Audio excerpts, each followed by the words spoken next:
할렐루야.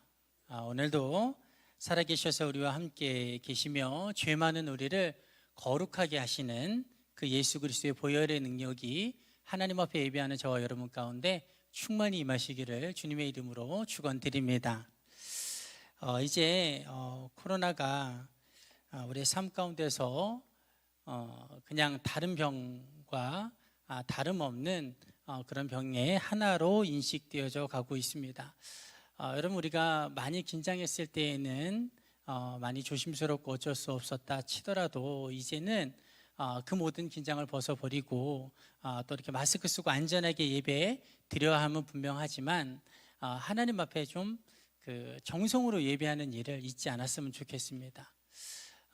물론 멀리 계셔서 그리고 특별한 사정 가운데 있어서 온라인으로 부득불 예배할 수밖에 없는 성도님들도 계시겠지만 비단 수요 이 세겹제 기도회뿐만 아니라 우리가 모든 예배를 하나님 앞에 함께 모여서 예배하는 것이 참으로 중요한 것 같습니다. 왜냐하면 예배에는요 정말 중요한 요소들이 있는데 가장 중요한 것 중에 하나가 뭐냐면 정성이에요. 여러분, 정성이 빠지면 그 예배는 온전한 예배가 될 수 없습니다. 근데 우리가 그 부분을 좀 잊고 있는 것 같아요. 이 코로나가 우리가 정성으로 드리는 예배를 잊게 만든 것 같습니다. 수고스러워도 그리고 불편하더라도 여러 가지 이유가 있더라도 우리가 하나님의 전에 나와서 함께 모여서 예배할 수 있다는 것, 여러분, 이것이 벌써 우리의 정성이 담겨진 예배가 되는 줄 믿습니다. 예전에 제가 사역하던 교회에서 매 주일마다 2시간 걸려서 오시는 70대 노부부가 계셨어요. 거의 80이 되신 분이었는데 담임 목사님께서 그 집에 신방 가셔서 이렇게 말씀하시는 게 기억이 나요. 참 제 마음에 와닿는 말이었는데, 우리 교회에서 예배를 가장 오랜 시간 드리시는 분이 권사님 부부세요, 이렇게 말씀하셨어요. 왜냐하면 예배하러 출발하는 그 시간서부터 하나님께 드려지는 것이기 때문에, 여기 와서 예배하는 그 시간만이 아니라 예배를 드리러 내가 정성으로 내딛는 그 순간부터가 하나님은 받으시거든요. 우리가 코로나가 우리에게 준 유익도 많이 있지만 우리의 눈을 가리우고 우리의 길을 가리우는 그 모든 악한 것들을 떨쳐내고 우리가 정성으로 예배하는 일을 회복했으면 좋겠습니다. 오늘도 우리 지난주에 이어서 내 신을 벗으라 라는 제목으로 말씀을 함께 나누기를 원합니다. 먼저 지난주에 우리가 함께 이 본문을 가지고 나누었던 내용을 간단하게 복습해 보면, 지난주에 우리가 함께 나누었던 내용이 무엇이었습니까? 기억나시나요? 2가지였는데 첫째는 하나님께서 모세를 부르시고도 가까이 오지 말라고 하셨죠. 모세야 모세야 하시고 불러놓고 가까이 오니까 가까이 오지 마라 라고 말씀하셨어요. 여러분, 그 이유는 뭐였습니까? 죄를 가지고서는 하나님 앞에 나아가면 죽을 수밖에 없기 때문에. 그러니까 모세와 격을 두고자 하신 것이 아니라 모세를 생각하시는 마음에 더 이상 가까이 오지 말라고 말씀하셨던 거죠. 여러분, 그런데 거기서 우리는 끝나면 안 돼요. 거기서 우리가 얻을 수 있는 은혜는 뭐였습니까? 그러나 우리는 모세와 다른 사람들이라는 거. 그처럼 위대했던 모세조차도 하나님 앞에 가까이 나아갈 수 없었지만 우리는 하나님 앞에 가까이 나아갈 수 있는 사람들이에요. 언제 어디서나 하나님과 교통할 수 있고 교제할 수 있고 그분의 음성을 들을 수 있고 그분의 임재를 경험할 수 있는 사람들이라는 것이죠. 누구 때문에? 예수 그리스도 때문에.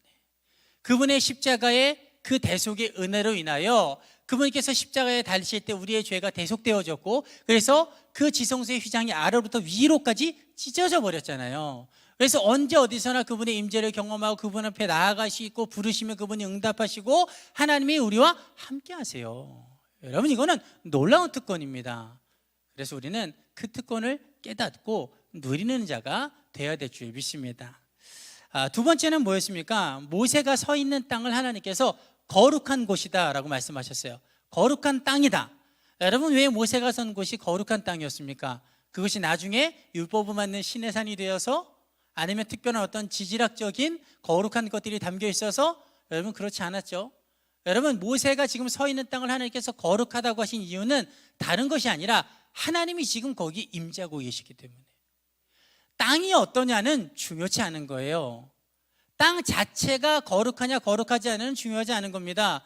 무엇에 있고 없고의 차이입니까? 하나님의 임재가 있느냐, 하나님의 임재가 없느냐의 차이라는 거예요.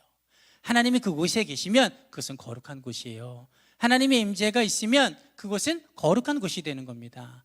그래서 우리가 이렇게 함께 하나님 앞에 예배할 때 하나님께서 여기에 임재하시고 역사하시잖아요.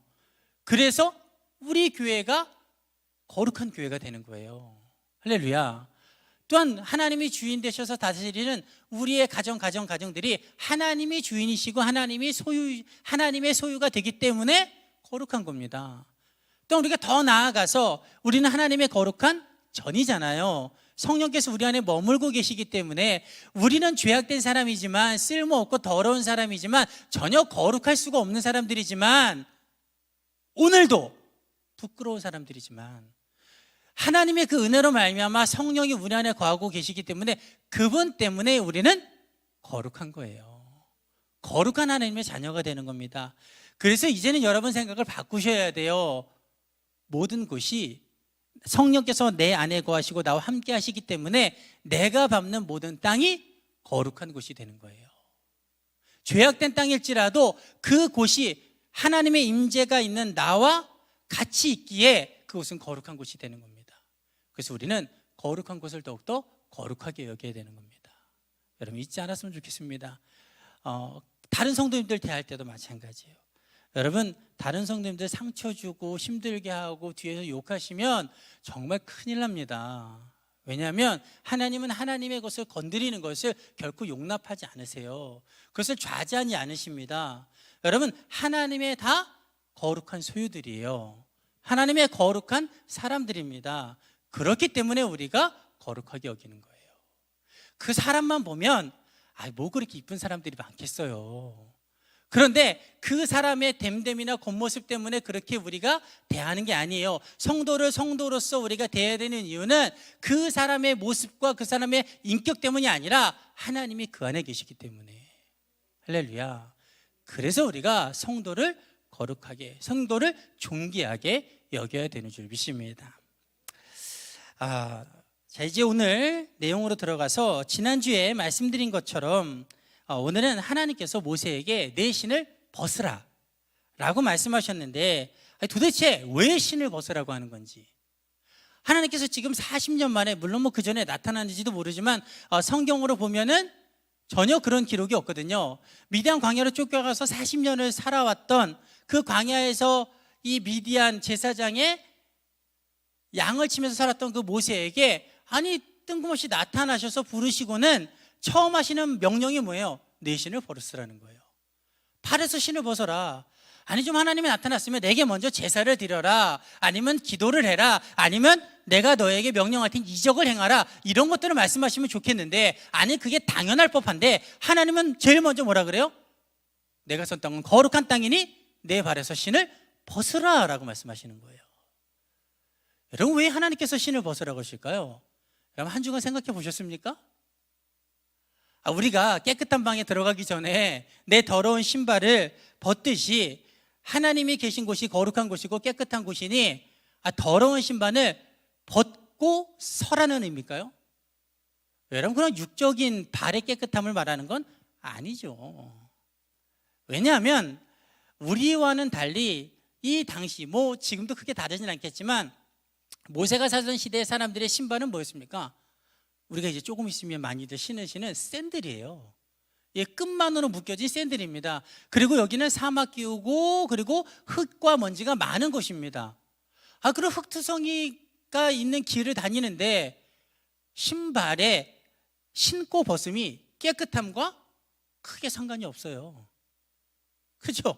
왜냐하면 신발을 벗어도 발바닥만 깨끗하지 발등은 다 뽀얗게 먼지가 앉아 있는데, 그게 무슨 신발을 벗는다고 그게 깨끗하고 신발을 신는다고 더럽고, 여러분, 그건 아니라는 거죠. 여러분, 지금 하나님께서 모세에게 신을 벗으라고 하신 이유는 크게 두 가지입니다. 첫째는 너의 죄를 벗어버리라는 거예요.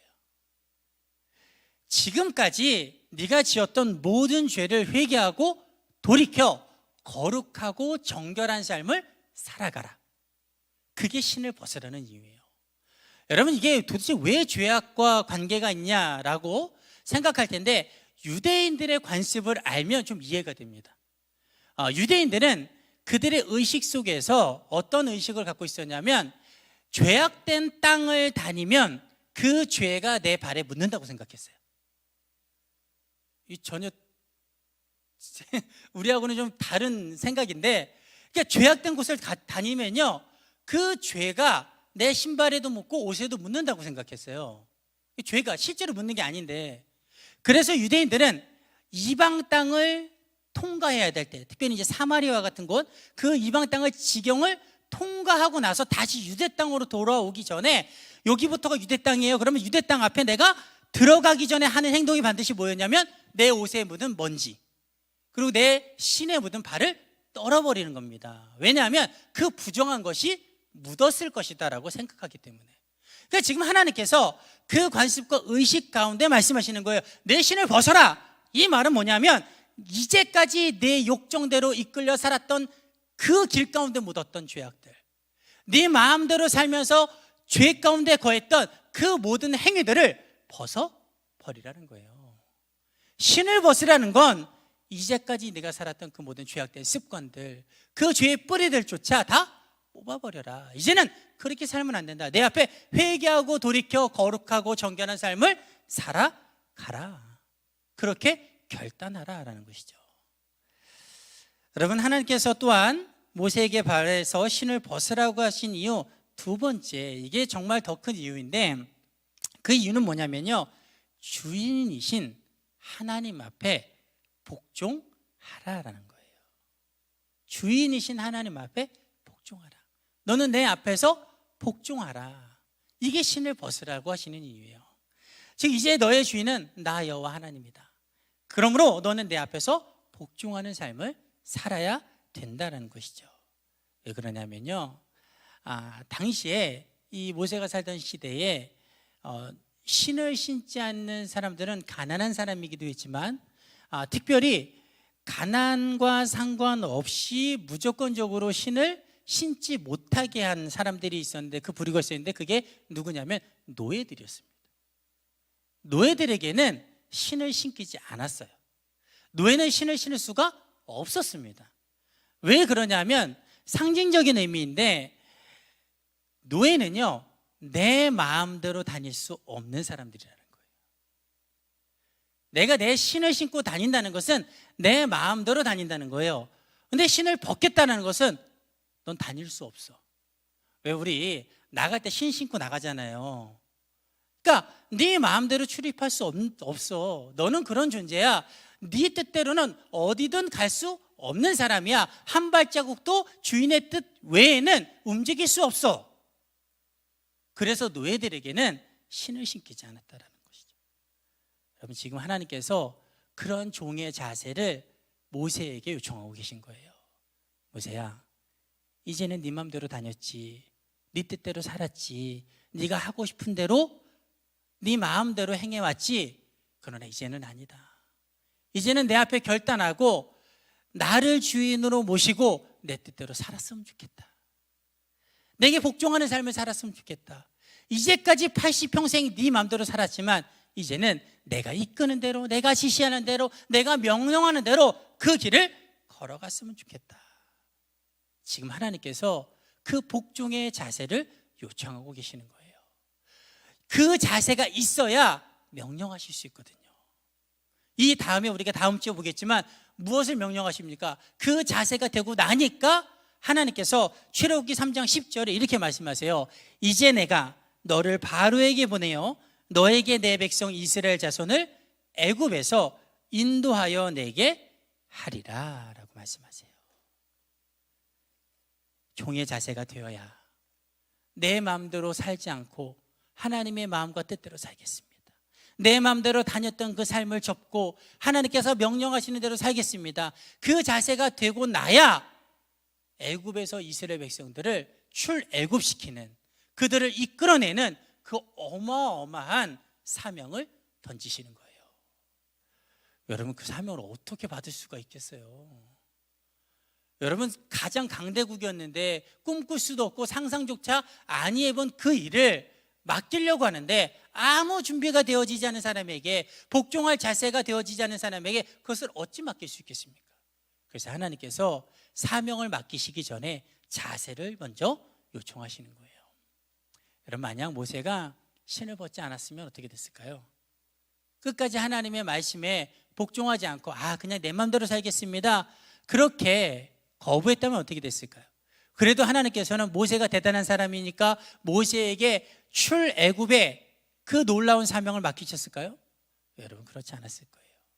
왜냐하면 만약 그렇게 함에도 불구하고 모세에게 맡겼다면 모세는 이스라엘 백성들을 이끌고 애굽에서 한 발자국도 못 나갔을 겁니다. 왜냐하면 하나님의 뜻대로 돼야 나갈 수 있거든요. 하나님의 명령에 복종해야 애굽을 벗어날 수 있거든요. 제 아무리 모세가 애굽 왕실에 대해서 잘 알고 있고 출생의 놀라운 기적을 체험하고 있고 그리고 그 누구보다 지혜롭고 용맹하고 똑똑할 수 있을지 몰라도요, 하나님 앞에 복종하지 않으면 그 사람의 능력으로는 아무것도 할 수 없는 거예요. 하나님은 그걸 누구보다 잘 알고 계시죠. 내가 해야 되는 일이라는 거, 내가 해야 되기에 너는 복종해야 된다는 거. 그래서 하나님께서 모세에게 신을 벗으라 말씀하시는 거예요. 여러분, 여호수아 5장을 보면요, 똑같은 하나님의 역사하심이 나타납니다. 여호수아 5장에서도 여호수아에게 하나님께서 나타나셔서 내 발에서 신을 벗으라 이렇게 말씀하세요. 여호수아 5장 14절에서 15절을 보면요, 이런 이야기들이 등장을 합니다.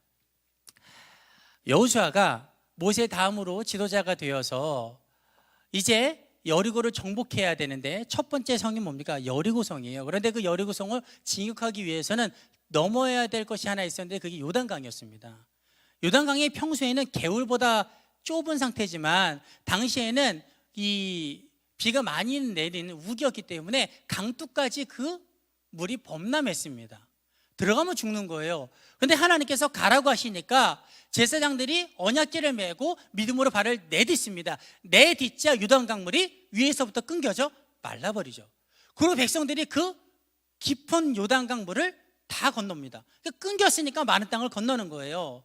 여러분, 건넜을 때 무슨 일이 일어나냐면 그렇지 않아도 겁먹고 있었던 홍해의 사건을, 40년 전 사건을 기억하고 있었던 가나안의 왕들과 족속들이 그 요단강이 마르는 것을 봤어요. 지척에서 그것을 경험했습니다. 그러고 나니까 더 크게 겁을 먹은 거예요. 그래서 성경이 뭐라고 말하냐면 요단 서쪽의 가나안 왕들이 간담이 녹았다 이렇게 말을 해요. 그리고 너무 두려워서 정신이 혼미해졌다라고 이야기를 합니다. 이게 제정신이 아닌 거예요. 왕들이 그럴 정도면 백성들과 병사들은 어떻게 했습니까? 적군의 사기가 완전히 떨어진 겁니다. 여리고로 전투를 하러 들어가야 되는데 사기가 다 떨어져 버렸어요. 여러분, 제 아무리 많은 군대도 사기 떨어진 군대는 밥이에요. 아무것도 아닌 겁니다. 여러분, 그런데 그것뿐입니까? 이스라엘 백성들이 지금 죄악 가운데 있는 게 아니에요. 믿음으로 내딛고 들어갈 정도의 결단력이 있었어요. 하나님 앞에 순종의 자세가 있었습니다. 그리고 요단강을 건너서 하나님께서 명령하셔서 야, 너희는 애굽에서 나온 이세들 아니냐, 할례 받지 않은 자들 아니냐, 할례를 행하라 이렇게 말을 해요. 여러분, 적군을 앞에 두고 할례를 행하면 어떻게 됩니까? 죽어요. 우리는 세겜성 사건을 알고 있지 않습니까? 야곱의 아들들이 세겜 족속과 가짜로 속이고서 3일째 되는 날 너희도 할례 받으면 우리가 통혼할게, 너희와 교류할게, 속여놓고 3일째 들어가서 다 죽이잖아요. 여러분, 그런데도 불구하고 하나님의 말씀이 순종해요. 적군을 앞에 두고 어마어마한 여리고를 앞에 두고서 여리고 평지에서 할례를 단행합니다. 여러분, 믿음 좋죠? 얼마나 믿음이 좋습니까? 뿐만 아니라 거기서 유월절을 지내요. 애굽을 빠져나오게 하셨던 하나님에 대해서 그 처음 마음을 기억하면서 감사로 하나님께 영광을 돌립니다. 영성이 준비되어져 있어요. 하나님의 복종의 자세가 되어져 있습니다. 단결해요. 여호수아 말에 할례를 행한 만큼 일사불란하게 움직이는 백성들입니다. 적군의 사기는 떨어져 있어요. 거기에다가 뭐까지 있습니까? 전투를 해야 되는데 이스라엘에서 전투에 가장 능한 자인 여호수아가 총사령관이에요. 전투만 일어나면 여호수아가 나가서 싸웠잖아요. 여호수아는 어렸을 때부터 청년 시절부터 스파이로 활동을 맡고 유명한 자입니다. 이스라엘 가운데 여호수아보다 전투에 능한 자가 없어요. 그런데 그 전투에 능한 자가 총사령관이에요. 지휘관이에요. 지휘관도 훌륭해요. 일사불란한 단결력도 있어요. 믿음도 준비되어져 있어요. 적군의 사기는 땅에 떨어져 있어요. 뭐가 부족합니까? 전투 안에 대해서 이만큼 완전한 게 없는 거예요. 그래서 여호수아가 백성들을 이끌고 여리고로 가까이 나아갑니다. 그런데 여리고에 가까이 나아갔을 때 웬 한 사람이 칼을 들고 여호수아 앞에 서요. 여호수아가 묻죠. 적군이냐 아군이냐 이걸 묻는 거예요. 그랬더니 그때 여호와의 사자 하나님께서 말씀하시는 것이 무엇입니까? 그게 14절 15절이에요. 이렇게 말해요. 나는 여호와의 군대 대장으로 지금 왔느니라. 내 발에서 신을 벗으라. 사람이 보기에 모든 것이 완벽한데 들어가기만 하면 되는데 그 전투에 임박한 그때에 나타나셔서 하시는 말씀이 내가 너를 도와줄게 이런 게 아니에요. 내가 여호와의 군대 대장이야. 야, 사람들이 네가 대장이라고 그러지, 네가 총사령관이지 너 알고 있지? 이 전투를 네가 지휘하는 것으로 너는 생각하고 있지? 그 생각 버려. 총지휘관은 나 여호와 하나님이다. 내가 너희를 지휘할 거다. 너조차도 내 앞에서는 복종해야 된다. 내 병사가 내 앞에 복종하는 것처럼 너도 나를 대장으로 인정하고 내 앞에 복종해야 된다. 그러니 내 발에서 신을 벗어라 이렇게 말하는 거예요. 내가 너의 주인이다. 내가 너의 주인 돼야 저 성 무너뜨릴 수 있어. 네 힘과 능력, 그래 사람들이 말할 때는 뛰어날지 모르지만 그 능력으로는 아무것도 할 수 없어. 내가 너를 이끌어줄게. 내 앞에서 신을 벗어라. 내 주인됨, 네 주도권을 나에게 내어 놓아라 라고 말씀하시는 겁니다. 여러분, 그런데 놀라운 사실은 뭔지 아십니까? 모세도 여호수아도 하나님 앞에 신을 벗고 주도권을 내어 드렸더니 하나님께서 출애굽이라는 놀라운 역사, 어마어마한 여리고가 피 한 방울 흘리지 않고 무너지고 무혈입성하는 그 놀라운 승리를 만들어 주셨다라는 사실입니다. 여러분, 하나님 앞에 주도권을 내어 드리는 만큼 우리는 더 큰 승리를 얻을 수 있는 줄 믿습니다. 여러분, 우리는 흔히 기도 응답이 없거나 내 삶에 놀라운 기적이 나타나지 않을 때 그 이유에 대해서 내가 기도를 더 하지 않아서 그랬는가 보다. 하나님께서 이 일에는 특별한 뜻이 없나 보다. 나를 사용하실 계획이 없나 보다. 이렇게 생각하는 경우가 있습니다. 여러분, 그런데 그렇지 않습니다.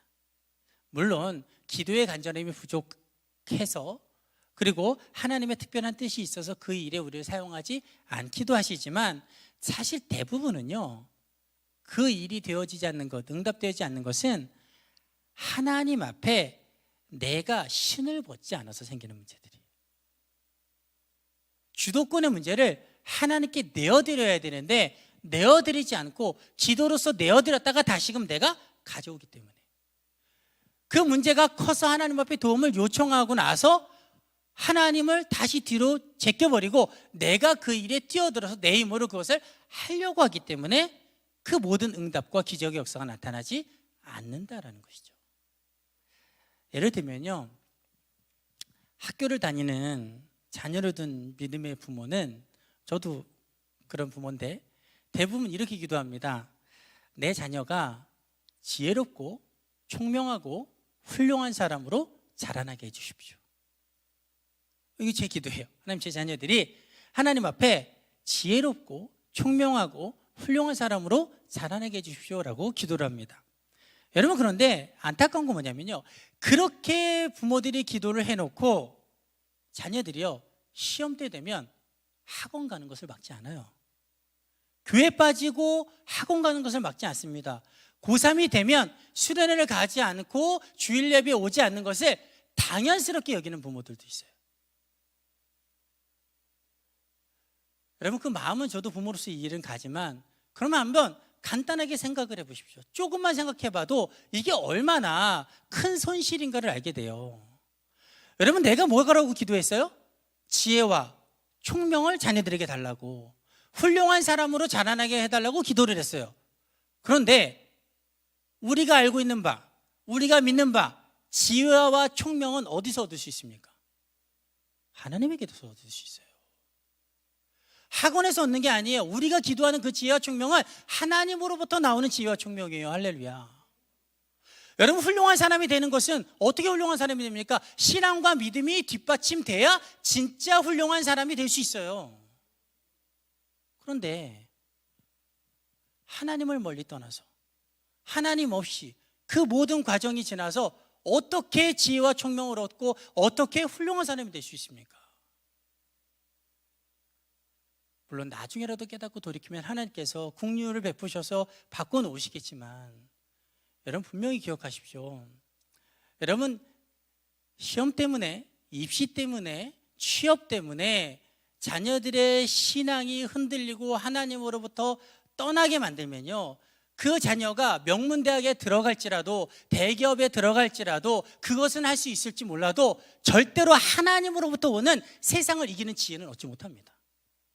사람들에게는 야, 저 사람 성공했어, 야, 저 사람 괜찮은 사람이야, 인정받을 수 있을지 몰라도 하나님 앞에 인정받는 축복은 누리지 못해요.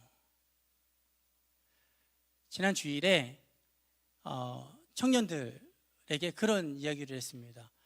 청년들이 많이 나왔어요.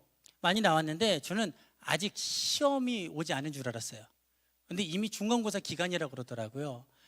그런데 이렇게 이야기를 했습니다.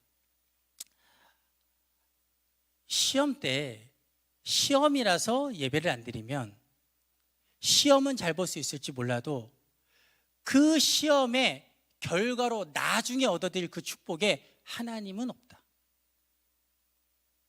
하나님께서 그 시험의 결과로 얻어질 무언가, 사람을 만난다거나 기업에 들어간다거나 직장생활을 한다거나 사업을 한다거나, 그 시험의 결과로 얻어질 그 결과의 그 끝자리에 하나님의 역사는 없을 것이다. 그러나 지금 시험 기간이지만 하나님 앞에 예배하는 일을 내가 소홀히 하지 않고 하나님을 가까이 하는 일을 내가 등하시하지 않는 그 헌신이 있다면, 시험은 지금 못 볼지 몰라도 그 못 본 시험의 결과로 얻어지는 그 끝자리는 하나님께서 반드시 놀라운 복으로 역사하실 것이다. 여러분, 우리가 하나님 앞에 기도했으면 조금만 더 생각해서 그 기도대로 되려면 어떻게 해야 될지를 기억하고 하나님 앞에 모든 것을 내어 맡겨야 될 줄 믿습니다. 여러분, 우리의 삶 가운데도 마찬가지입니다. 여러분, 우리가 인생에 큰 고난을 만날 때가 있어요. 어찌 해야 될지 모르는 고난. 이렇게 해야 되나 저렇게 해야 되나, 도대체 어떻게 해야 되나, 정말 지혜가 필요한 순간을 만날 때가 있습니다. 그리고 가정의 중대사 가운데 정말 어떻게 해야 될지 모르는 그 큰 심각한 고민에 빠질 때가 있어요. 그때 우리는 뭐라고 기도합니까? 하나님 지혜를 주시옵소서, 하나님 좋은 길로 인도해 주시옵소서, 이렇게 기도해요. 근데 여러분, 많은 크리스찬들이요, 기도는 그렇게 해놓고 자기 생각, 자기 뜻, 자기 마음대로 판단하고 결정해요. 그리고 하나님을 찾기보다 눈에 보여지는 의지할 만한 사람이나 방법들을 찾아서 헤매고 그렇게 행해 나갑니다. 여러분, 사실 믿음의 사람이 내가 조금만 생각해서 내 기본적인 지식으로 어떻게 해야 될지를 생각해 보면 답은 간단해요. 지혜가 부족하면 꾸짖지 않으시고 후히 넘쳐 부어주시는 누구에게? 하나님에게 구하면 되는 거예요. 할렐루야. 아니, 그러면 내가 고민되면 고민될수록 누구 앞에 나와야 됩니까? 하나님 앞에 나와야죠. 큰일을 만나서 어찌해야 될지를 모르면 더 하나님을 찾아야죠. 저는 수도 없이 많은 것을 들었어요. 우리 뒤에 전수사님도 계시지만 아마 우리 전수사님 더 많이 들으셨을 거예요. 희한해요, 희한해. 왜 교회 안 나오세요? 요즘에 너무 큰 문제가 있어서. 거꾸로요, 거꾸로. 더 큰 문제가 있으면 하나님 앞에 나와야죠. 힘든 일이 생겼으면 더 하나님 앞에 나와야죠. 하나님이 능력이 있으신데. 여러분, 우리가 입술로 고백하는 것이 우리가 머리로 알고 있는 것이 우리의 삶 속에서 믿음의 결단으로 나타나기를 원합니다. 여러분, 하나님 앞에 주도권 내어드리지 않으면 아무것도 나타나지 않아요. 입술로만 고백하고 하나님이 주인이십니다, 하나님 도와주세요, 하나님을 의지합니다, 그래놓고 내 마음대로 하는 것, 여러분 삶 가운데 아무런 역사로 나타나지 않습니다. 요단강 앞에서 여호수아가 내하고 내딛지 않으면 계속 서 있기만 해야 되는 거예요. 야, 저 강물 어떡하나, 저 강물 어떡하나, 저 강물 어떡하나. 내딛어야 끊겨지죠. 여리고를 돌아야 무너지죠. 여러분, 우리가 하나님 앞에서 신을 벗기를 원합니다. 내 죄악된 모든 습관들을 벗어버리고 하나님 앞에 거룩하고 정결한 삶으로 결단하기를 원합니다. 그것이 오늘 실패했을지라도 또다시 내일 그 결단으로 나아가기를 원합니다. 또한 하나님이 주인이심을 인정하고 내 모든 삶의 주권을 하나님 앞에 내어드리기를 원합니다. 하나님, 나는 못합니다, 하나님이 해주시옵소서. 하나님, 나는 못합니다, 하나님이 도와주셔야 됩니다. 하나님, 어떻게 해야 됩니까? 묻고 성경으로 찾아보고 하나님 앞에 예비하는 가운데 성령으로 충만해서 그분의 주인 되심이 내 안에 충만함을 알면 그분이 나를 움직이실 수 있도록 그렇게 우리가 살아가야 될 줄 믿습니다. 바라건대 저와 여러분이 하나님 앞에서 날마다 신을 벗는, 그리고 그분의 주인 되심을 인정하고 나아가서 승리하시기를 주님의 이름으로 축원드립니다. 우리 시간 함께 찬양하고 우리 기도하기를 원합니다.